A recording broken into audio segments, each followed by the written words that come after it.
Fala galera, Jesus Cop, Douglas Gonçalves por aqui. Deixa eu te perguntar, você já ouviu aquele versículo que diz que não há nada oculto que não será revelado?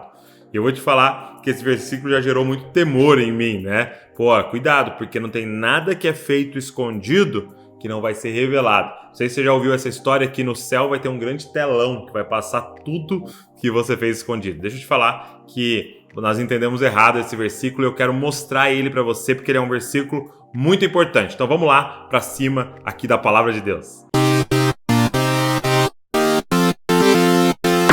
E esse texto está em Marcos, capítulo de número 4.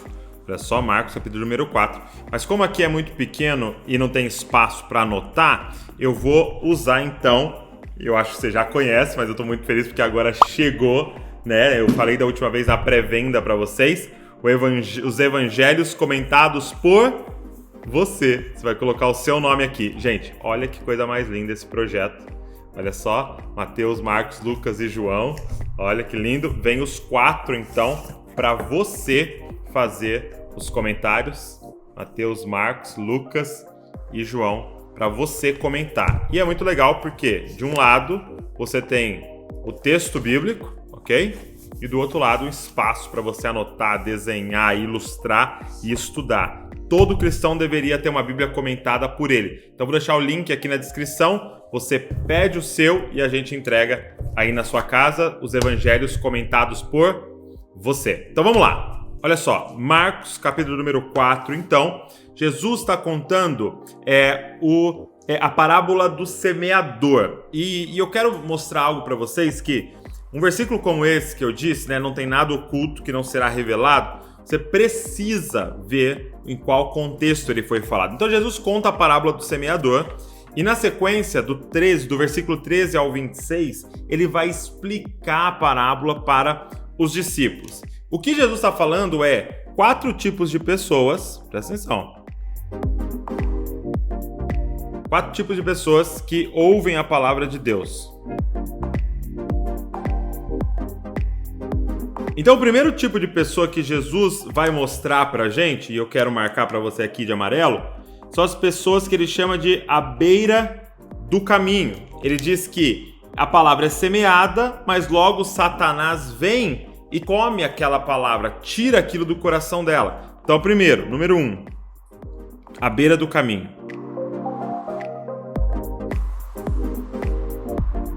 Vou fazer um caminho aqui para você lembrar. Então, esse tipo de pessoa é aquela pessoa que ouve a palavra, mas a mente dela é como uma estrada tão pisoteada, tem tantos pensamentos passando na mente dela, ela pensa em tanta coisa que a mensagem não penetra e logo ela esquece. Agora, olha o segundo tipo de pessoas que ouvem a palavra de Deus. Verso 16. E estes são semeados em solo rochoso. Olha só. Número 2, um solo rochoso. Então, esse solo rochoso, né, ele tá falando de um solo cheio de pedras, é aquela pessoa que ouve a palavra e aí ele vai dizer que ela chega a nascer, ela começa a crescer, mas essa pessoa não tem raízes, porque não consegue em meio às pedras criar raiz. Sabe quem são essas pessoas? Aquelas que ouvem a palavra, só que elas não meditam na palavra, ou seja, aquilo não penetra dentro dela, no coração dela e cria raízes dentro dela. Aí ele diz, o sol vem e seca aquela flor e ela morre. E aí ele compara as perseguições, as adversidades, quando chegam, ela já esquece da palavra e abandona tudo. Só que ele fala de um terceiro tipo de pessoa. Olha o terceiro tipo de pessoas que ele fala. O outro, o semeado entre os espinhos. Então, tem uma semente que cai entre os espinhos. Eu vou desenhar até um cacto aqui para você lembrar. Olha os espinhos, que bonito. Então, ela cai aqui, ela até começa a crescer, mas Jesus diz que ela é sufocada pelos espinhos. E aí ele vai falar que esses espinhos, a palavra cai, começa a crescer, mas o amor ao dinheiro, as preocupações da vida sufocam então a mensagem, sufocam a palavra e ela abandona também. Agora, ele vai apresentar então um quarto tipo de ouvinte. E esse tipo de ouvinte que ele vai apresentar, ele chama da terra boa. Olha aqui, ó. Foram semeados em boa terra. Então vamos colocar aqui, ó, boa terra. E quem são esses que são a boa terra? E ele dá uma sequência muito legal. Ele fala, eles ouvem. Então vamos lá. Ouvem. Depois, eles recebem. E aqui tá ligado a meditar, tá ligado a deixar aquilo crescer dentro de você, enraizar em você. Eles recebem e frutificam. Ou seja, aquilo vira fruto na vida dele. Então a figura que ele está nos mostrando é a figura de uma árvore, ok? Que vai dar frutos.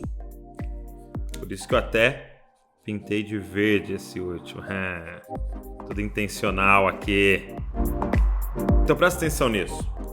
É nesse contexto. Por que eu contei tudo isso? Para te falar desse versículo. É nesse contexto que ele vai dizer assim, ó, Jesus também lhes disse, será que alguém traz uma lamparina para que seja colocada debaixo de um cesto ou da cama? Por acaso não a coloca num lugar em que ilumine bem? Verso 22, olha só.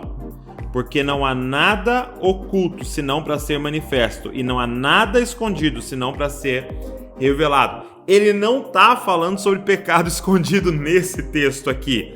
Ele está dizendo o seguinte, presta muita atenção no que eu vou te falar. Se a semente caiu e penetrou no solo, porque ó, pensa no solo, a semente caiu e entrou aqui no solo, agora essa semente está oculta, ela está escondida. Ele disse, não existe nenhuma semente que caiu no solo bom, escondido, que não vai florescer, que não vai frutificar. Ele está dizendo, não tem nada oculto que não seja revelado, que não vá virar uma árvore que vai dar muitos frutos. Deixa eu colocar em outras palavras o que Jesus está falando. Ei, não se engane. Se não der fruto, é porque não caiu na terra boa. É porque a semente não está lá. Então, não tem como eu falar assim, olha, não, eu tenho a palavra no meu coração, eu estou na igreja há não sei quantos anos, eu creio em Jesus, o que são coisas ocultas, concorda? Eu creio aqui no meu coração. Agora, Jesus está falando, não, mas não existe nada oculto que não vai ser revelado. Se você está afirmando isso, que a semente caiu na terra boa, que isso enraizou em você, significa que vai aparecer o que, Douglas? Frutos. E o que são esses frutos? Semelhança a Cristo. E aí ele dá uma última dica que eu quero deixar para você, isso aqui é maravilhoso. Verso 23, se alguém tem ouvidos para ouvir, ouça. Tudo aqui é sobre o que, gente? Sobre ouvir. Então lhes disse, prestem bem atenção no que vocês ouvem. E aí ele fala assim, olha, um versículo também bem conhecido nosso. Com a medida com que tiverem medido, vocês serão medidos e ainda mais lhes será acrescentado. E aí esse versículo, pois ao que tem, mais lhe será dado. Ao que não tem, até o que tem lhe será tirado. Olha, ele está dizendo para você, com a medida com que você medir, você vai ser medido. O que significa isso? A figura aqui do medir faz referência a uma vasilha. Ele está dizendo assim, olha, se você chegar trazendo um copinho, sabe quanto você vai receber de Deus? Um copinho. Agora, se você chegar trazendo um balde, sabe quanto você vai receber de Deus? Um balde. Ele está dizendo o seguinte, a medida que você medir, é a medida que você vai ser medido. Por que tinha uma multidão de 5.000 diante deles e 12 são os apóstolos? Só tinha 120 quando o Espírito Santo é derramado. Por quê? Porque uns vinham com um copinho, outros vinham com uma caixa d'água. A pergunta é, qual é o tamanho da sua fome? Qual é o tamanho da sua sede? Qual é o tamanho da sua medida? Porque ele diz, aquele que não tem, até o que tem vai ser tirado. Mas aquele que tem, mais e mais lhe será dado. Aquele que tem o quê? fome, sede. Ei, não se engane. Se caiu a palavra no coração e lá no oculto tá a palavra, vai manifestar dando muitos frutos. Eu espero que esse vídeo tenha abençoado você, espero que tenha falado com você. E deixa eu te dizer uma coisa, se te abençoou, eu queria te pedir algumas coisas. Deixa um comentário aqui, quando você comenta, o YouTube distribui mais o vídeo. Curte também esse vídeo, pega o link, manda para todo mundo, tira um print da sua tela, coloca lá nos stories e marca o Jesuscope e se inscreve no canal para você receber tudo que a gente produzir aí. Deus abençoe você e não se esqueça, você é uma cópia de Jesus.